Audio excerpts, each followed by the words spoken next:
I det følgende skal vi snakke om berettermodellen, som kan bruges til analyse af diverse litterære tekster eller eventuelt tv eller film.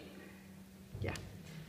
Vi har den her flotte figur, som vi også kan kalde en hval, for at huske den bedre. Og når man skal starte med at analysere, så skal man starte med at finde det, der hedder anslag. Eller anslaget. Og anslaget er den dramatiske start, der skal fange publikum. Her gælder det om at fange tilskuernes interesse. Ofte bliver vi trukket lige ind midt i begivenhedernes centrum, og i tv er det specielt vigtigt, at anslaget fænger. Gør det ikke det, så skifter seerne måske kanal. Herefter så har vi præsentation.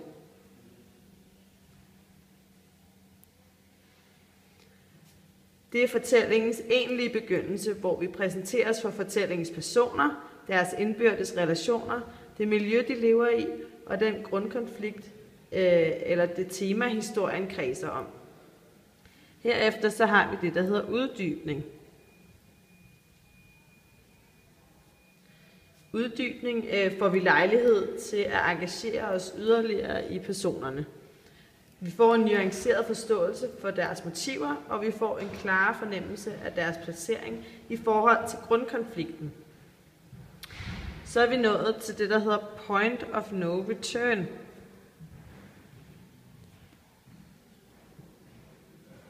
Eller, som nogen bare skriver det, POV, som en forkortelse. Her der har vi vendepunktet. Nu er brikkerne stillet op, og konflikten er tilspidset. Der er ingen vej tilbage for hovedpersonerne, hvilket ligger sig i navnet. De må kæmpe og handle for at løse konflikten, hvilket kommer til det, som vi kalder konfliktoptrapning.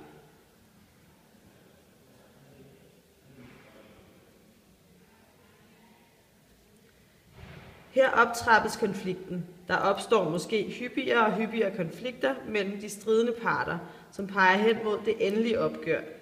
Det er ofte fortællingens hovedafsnit, vi finder på det her punkt. Og så kommer vi hen herefter til det, der hedder konfliktløsning,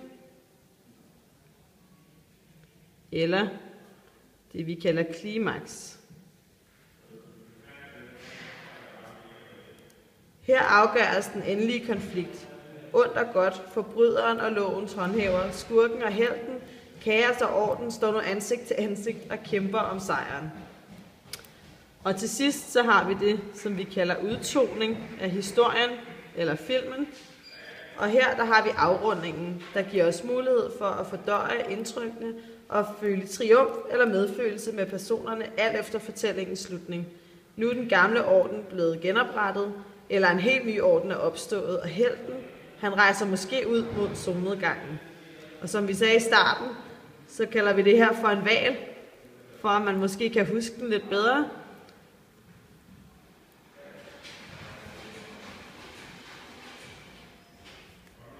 Den er ikke så glad i dag. Men det er berettermodellen, så værsgo at analysere.